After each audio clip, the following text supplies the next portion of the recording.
ఇప్పుడు జరగబోతున్నటువంటి పార్లమెంట్ ఎన్నికల్లో BJP party అభ్యర్థిగా మళ్ళీ బండి సంజయ్ గారు గెలిచే అవకాశం ఉందా? ఖచ్చితంగా 100% గెలిచే అవకాశం ఉందండి. ఎందుకంటే జై జన్మభూమి, జై భరతమాత, మన పుణ్యభూమి, ధర్మభూమి, కర్మకాండ అన్నీ కూడా మన సుసంపన్న దేశమైనటువంటి భారతదేశంలో అన్నీ కూడా పుణ్య కార్యక్రమాలు చేయడం జరుగుతుంది. మరి అటువంటి ఈ కరీంనగర్ పట్టణ ఆర్యవేశ సంఘ యువజన మహిళా సంఘాల అధ్యక్షులకు కార్యవర్గ సభ్యుల ఎన్నిక ప్రమాణ స్వీకారానికి విచ్చేసి ఈ యొక్క ప్రోగ్రామ్ని కూడా విజయవంతం చేయడం జరిగింది. మేమందరం కూడా ఎందుకు అంటే ఇప్పుడు కేంద్ర ప్రభుత్వం ఇచ్చినటువంటి నిధుల ద్వారానే ఈ డ్రైనేజీలు కానీ, రోడ్ల నిర్మాణాలు కానీ, మరి స్మార్ట్ సిటీకి ఇచ్చినటువంటి అవకాశాలన్నీ కూడా చాలా అతడు శ్రమపడి అన్నింటికీ కూడా కృషి చేయడం జరుగుతుంది. ఖచ్చితంగా అందరూ కూడా అతన్నే మద్దతించడం జరుగుతుంది. ఎందుకంటే ధర్మమే సత్యమేవ జయతే అని చెప్పారు. వృక్షో రక్షతి రక్షిత, ధర్మో రక్షతి రక్షిత అని చెప్పాడు. మన భారతదేశం గురించి మహాభారత గ్రంథంలో ఎన్నో విషయాలు చెప్పడం జరిగింది. దాని గురించే ఎంతో పోరాడడం జరుగుతుంది. తప్పకుండా మన బండి సంజయ్ అన్న గారే ఈ యొక్క ఎన్నికల్లో ఉత్తమ పాత్రగా నిలుస్తారని మేమందరం కోరుకుంటున్నాం. మేము కూడా మా యొక్క అభిప్రాయాన్ని వ్యక్తపరుస్తున్నాము. అతడే గెలుస్తాడు అనేటువంటి నమ్మకం మాకు ఉన్నది కనుక అందుబాటులో ఉంటారనుకుంటారా గెలిస్తే కనుక? ఖచ్చితంగా ఉంటాడండి 100%. ఎందుకంటే అతడు పదవిలో లేనప్పుడే అందరికీ ఆపదలకి, ఆర్తులకి, అన్న అన్నటువంటి వాళ్ళకి ఇప్పుడనక అప్పుడనక సమయ సందర్భం లేకుండా వచ్చి వాళ్ళ యొక్క కష్టాలను, దుఃఖాలను అన్నింటినీ కూడా నివృత్తి చేసిండు. అందులో ఒక పదవిలో కూడా ఉన్నాడు. ఇప్పుడు 3 సార్లు, ఒకటోసారి కాదు, రెండోసారి కాదు, మూడోసారి పోరాడి ఇంత ఉత్తమ స్థానానికి రావడం జరిగింది. అంటే పడిపోవడం గొప్ప కాదు, పడిపోయిన ప్రతిసారి లేవడంలోనే ఉన్నది అనేటువంటి నినాదంలో అతడు ఉన్నాడు. మహిళలకు ఎన్నో ఇస్తున్నాడు. మా వైశ్యులకి ముఖ్యంగా ఇప్పుడే చెప్తున్నాడు. ఏంటిది కార్యక్రమానికి సమావేశానికి కావాల్సినటువంటి నిధిని ఏర్పాటు చేయడము, దానికి ఉన్నటువంటి స్థానాన్ని ఏర్పాటు చేయడం జరుగుతుంది అనేటువంటి కూడా ఇప్పుడే అభయాన్ని ఇవ్వడం కూడా జరిగింది. మా ఒక్క కోసమని కాదు, ఈ కరీంనగర్లో ఉన్నటువంటి వాళ్ళందరికీ కూడా ఎవ్వరికి ఏ బాధ వచ్చిందంటే నిమిషంలో అతడు అందుబాటులో ఉండి వాళ్ళ యొక్క సహాయ సహకారాలను అందివ్వడం జరుగుతుంది. అందుకనే ధర్మపదంగా ఉన్నటువంటి వాళ్ళకి ఎక్కడికి వెళ్ళినా కూడా తన ప్రమేయం లేకుండానే అది తనను ప్రేరేపించడం జరుగుతుంది. ఉన్నత స్థానంలో నిలుస్తాడు.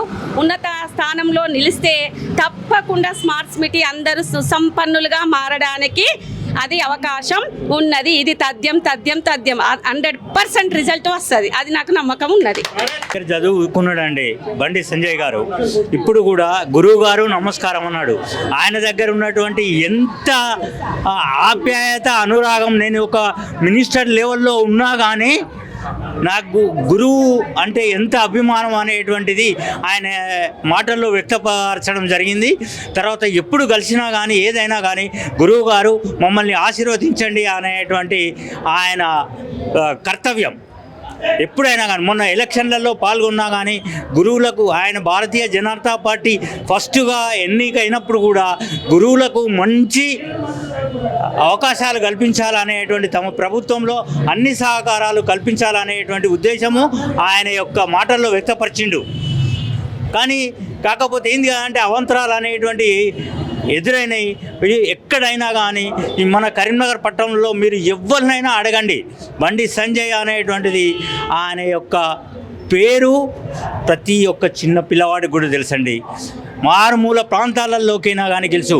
మొన్న అనివార్య కారణాల వల్ల ఆయనను కొందరు వ్యక్తులు కృంగదీసి ఓడిపోవడానికి కారణమైనరు. పార్లమెంట్ ఎలక్షన్లు ఎట్లా ఉండబోతుంది? డెఫినెట్గా ఆయన 100% బండి సంజయ్ భారీ మెజారిటీతో గెలుస్తాడు. అది తథ్యంగా చెప్పడం జరుగుతుంది.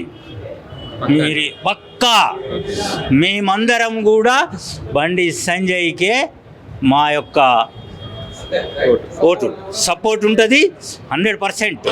ఆయన యొక్క ఇప్పుడు ఇంత మంది లోపల మేము ఆగి సెల్ఫీ తీసుకున్నాం ఆయన దగ్గర. ఎంపీగా ఉండే జరుగు అని అంటారు. అట్లాంటి ఆప్యాయత గల వ్యక్తి ఆయన. చిన్నప్పటి నుంచి వెళ్ళి తెలుసండి. ఆయన 6th to 7th చదువుకున్నాడండి. Before 35 years back he was my student. So very nice person. Their family totally very nice person. Okay. His brother was his wife. Totally, I know their family very helpful family.